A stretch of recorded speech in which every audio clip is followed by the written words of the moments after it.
Hey there. I just wanted to let you know that next week I will be offering a free live VBAC prep workshop called 3 Steps to Have an Empowered VBAC, even without a supportive provider. The 2 sessions will be on Wednesday, October 9th at 12 p.m. Eastern Standard Time. The second session is Tuesday, October 15th at 2 p.m. Eastern Standard Time. You don't have to attend both. You can attend either one, or you can attend both if you'd like. Again, this will be live. Some of the things I'll be covering in the workshop are how to shift from fear and doubt to confidence and empowerment when it comes to your VBAC, the power of effective communication and boundary setting, and how you can still have a strong support system even without a supportive provider. This workshop is perfect for anyone, whether you're trying to conceive or currently pregnant and preparing for a VBAC.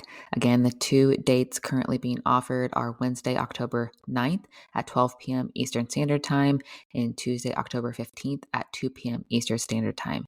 If you want to find out more and register for one of the workshop dates, please go to thehannahgill.com/workshop.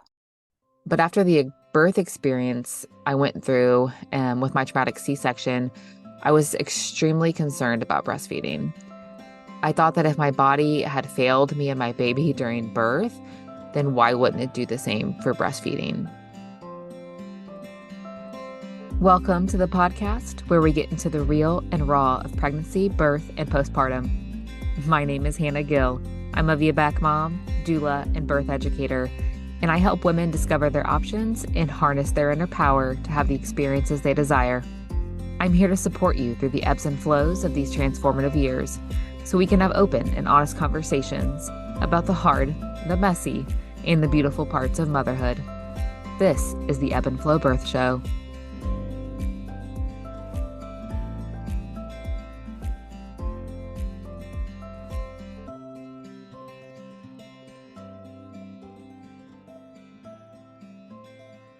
Hi, everyone. Welcome back to the Ebb and Flow Birth Show. I am so happy that you're back for another episode. Today, I'm going to be talking about breastfeeding and specifically my 2 breastfeeding experiences so far. I have had 2 very different and wonderful experiences, so I thought it would be important to share them with you so that maybe they can help you prepare for breastfeeding, or maybe you can relate to them as far as how your breastfeeding journeys have gone. So let's get into it. How do I have a VBAC? This is a question I get asked a lot. Women will message me and say, I know I want to have a VBAC, but I have no idea how to prepare or how to find the resources. Well, that's exactly why I created my First Steps to VBAC guide. It's called Preparing for a VBAC, your first 3 steps to an empowered birth experience. This is the guide you need if you're thinking, I don't know how to go about finding a supportive provider, or I'm not sure how to understand or process my C-section experience. If you have had questions about these things and you're wondering if you're on the right track, then you need to download this guide. I want you to go to ebbandflowbirthco.com/first steps, all one word, FIRSTSTEPS, or click the link where you're listening to this episode now. I know that getting started with VBAC prep and finding support is something a lot of women are struggling with. And I want you to have a solid foundation for your VBAC prep journey because it doesn't have to be such a stressful process. So again, go to ebbandflowbirthco.com/first steps to grab this free guide today. When I got pregnant with Hudson, I immediately knew I wanted to breastfeed. I never even considered formula as an option because I just knew that breastfeeding was what I wanted to do. And I wasn't against formula if I ended up needing to use it. But to me, biologically and physiologically, breastfeeding is just the best option, and formula is available as an alternative if it's needed. So my plan was to breastfeed, and I took a breastfeeding class through the hospital I was giving birth at. And that was basically the extent of my research and preparation for breastfeeding. I set a goal in my mind of 6 months, and then I would reevaluate at that point. But after the birth experience I went through with my traumatic C-section, I was extremely concerned about breastfeeding. I thought that if my body had failed me and my baby during birth, then why wouldn't it do the same for breastfeeding? I was extremely relieved and so happy when Hudson immediately nursed well without any issues. His first nursing session was actually about 45 minutes, and that was all while Scott was helping him nurse during the recovery period after my C-section. So he did great right away, thankfully. And breastfeeding for us was truly such an amazing experience and such a perfect way for us to bond and form a relationship together after the birth experience that we went through. Several weeks after he was born, he started to get extremely gassy and constipated. And when he pooped, it had some mucus and blood in it. And my grandma had actually recommended to take him to the chiropractor to help him with the gassiness. And we had never been to a chiropractor before. And I thought she was crazy for suggesting taking a baby to a chiropractor, but it was such a good decision and it helped so much. For those of you that are local to the Indianapolis area, Living Hope Chiropractic in Greenwood is where I go and where I have taken the children. It's phenomenal for pregnancy and children and families in general. So I highly recommend them. But because of the blood and the mucus in his stool, it was determined that he may have had a milk protein allergy. So I decided to cut out all dairy products, and this included anything with milk protein in it, not just obvious dairy like milk and cheese. So for babies that have a true milk protein allergy, you have to cut out like all the hidden dairy too. So you really have to read your labels. You would be shocked at what contains dairy, like milk protein. Even some wines and other alcohols have milk protein, like the casein in it. It made a dramatic difference. But then around 6 months, we actually ended up getting him officially tested because he began breaking out in rashes if he was exposed to dairy. Then around 8 months postpartum, I got my period back and my milk supply absolutely tanked. I was already back at work by this point. I went back to work after 12 weeks. So I was pumping. And when my supply went down, I was only pumping enough milk for the next day. And to me, that felt extremely stressful. And I just couldn't keep up with how much he was drinking each day. So at that point, around that 8 month, 9 month mark, we decided to start supplementing with formula. We did a mixture of nursing when I was with him and then formula bottles when I was at work up until he was about a year old. And at that point, he was pretty much done.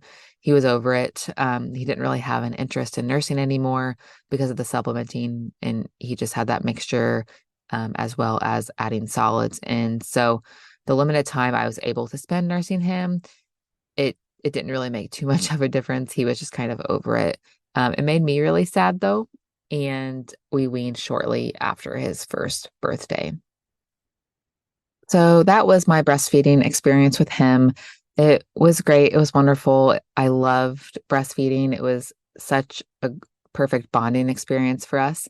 And not to say that breastfeeding is not stressful. Like, obviously, breastfeeding is stressful, but overall, we had an amazing experience. And I had looked forward to doing it again with a second. So the second time around with Marley, I again planned to breastfeed. She also nursed extremely well right away with no major issues, except she had a bit of a like clicking sound when she nursed and milk would leak out of her mouth. So I could tell that she didn't have a great latch. She also had the same symptoms that Hudson did as far as the milk protein allergy went. So I just went ahead and cut out dairy, and her symptoms greatly resolved after doing that, except she did continue to have some reflux. Around 8 weeks or so, she actually stopped gaining weight. And at one point, she was actually losing weight, which was pretty concerning. My pediatrician, of course, recommended supplementing with formula because if you're not aware, pediatricians are not specialized in lactation and breastfeeding usually. Their main concern is for you to have a healthy, growing baby that meets growth chart standards and meets milestones. So if you are needing specific breastfeeding advice and support, please go to an international board certified lactation consultant or lactation specialist and not your pediatrician. They can give some general guidance, but as far as specific breastfeeding support, they won't be able to do that. To me, it did not feel right in my gut to supplement at this time. I knew Marley's latch wasn't the greatest, so I began working with an IBCLC to address the issue. And she had mentioned that there was likely some ties, so a tongue tie and a lip tie, and potentially GERD. She could not obviously officially diagnose ties. Many IBCLCs cannot make that diagnosis. You have to work with a special pediatric dentist. So we did do some evaluation with a dentist, and we found out that she had both a tongue and a lip tie. So around 3 months postpartum, 3 months of age, we were able to get those revised. And that whole process was heartbreaking and extremely difficult to watch. But she did begin gaining weight back right away after her ties were revised with no more latch issues. My period again came back right around 8 months, but this time I had no supply issues. My supply was absolutely fine. And at the time of this recording, we are about 14 months in and still breastfeeding. She is a boob addict, so I don't see herself weaning anytime soon. So I'm just taking it day by day and seeing how we both are doing. I also want to mention that it's a lot harder, not harder, but it's a lot different of an experience to breastfeed a second when you have a toddler as well. When it's your first, it's just like this one-on-one, like calm experience usually, unless you're having some major issues, but it's just one-on-one and all the attention is on each other. But when you have a toddler or other children around, that is not the case. So Marley, as her breastfeeding experience has been a little bit more chaotic. Sometimes that involves Hudson climbing all over us or like screaming in the background. But there have been obviously those one-on-one nighttime feeds, which have been great, or when Hudson's not around. And then I also hear a lot about weight loss with breastfeeding and so many women being concerned with losing their pregnancy weight postpartum while they're breastfeeding. With Hudson, I did not lose a pound after the first week postpartum. I didn't gain, but I also didn't lose. With Marley, I lost 60 pounds by 7 months postpartum. And then as we introduced solids and she wasn't nursing as much, I started to gain back a little bit of weight. So I have not lost any more. I've actually gained a little bit back, but I did lose a drastic amount those first 7 months. So please do not feel discouraged if you are not losing weight or if you are gaining weight while you're breastfeeding, because all of the above are possible. You could lose weight, you could gain weight, you could stay the same. And please do not go on some sort of crazy diet or workout with extreme intensity to lose the weight, because you're likely going to hurt your supply by doing so. And I'm not a lactation consultant, I'm not a nutritionist, but it takes a lot of whole, nutritious, calorie dense foods to support your own body and your milk supply at the same time. So, I mean, I'm not going to tell you what to do, but just don't don't do it because you're going to hurt your supply by doing so. You may lose some weight, you may not, I don't know, but you need to be eating plenty of food, probably more than you realize, to sustain your supply. And really the most important thing to remember for maintaining a healthy supply is that nursing your baby as much as possible will be the ultimate factor. It's supply and demand. That's how breastfeeding works. So if you go longer times between nursing or shorten your nursing sessions, your supply may take a hit. That's why when people try to get really, really young newborns sleeping through the night right away, their supply can be affected because their babies are sleeping and they're not nursing as much as they should be. So without any major issues, the more you nurse, the better your supply will be. Let's talk about pumping for a minute. Pumping was something I did not prepare for ahead of time other than just buying the pump. So my advice for pumping, I did not exclusively pump, but I pumped when I went back to work, is do your research on the best pump options for you.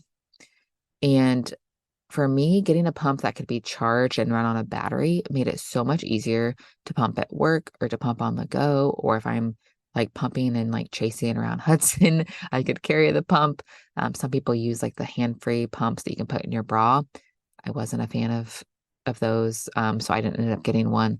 I heard a lot of negative things and then some positive things, but um, also educate yourself on pumping and how to properly measure and pick a flange size. So having the right flange size can drastically change how much milk you are able to pump. If you have one that's too big or too small, it can not only damage your nipples, but it can affect your output. Seek help, obviously, from an IBCLC if you have any questions or concerns with pumping or breastfeeding. And then one of my biggest tips is to get a supportive nursing/pumping bra. So the first one I got was just one of those like strapless, like basic, I think it was Medela brand. I'm not entirely sure, pumping bras. And it was not supportive. It did not stay up. The pump basically didn't even like stay on. So I've after that, I always got Kindred Bravely bras. Their BFF hands-free pumping and nursing bra is my absolute favorite. I wear it almost every day. When I was pumping, I'm not pumping anymore, but it's the best. And because I've always used their products and recommended them to people, I did become an affiliate this year. And if you want to see what they have, they have everything from bras to pants. I have their joggers, t-shirts, anything you can want as far as maternity and postpartum clothing. You can go to ebbandflowbirthco.com/Kindred Bravely to see what all they have to offer and if there's anything that you would like to get for your breastfeeding and pumping journey.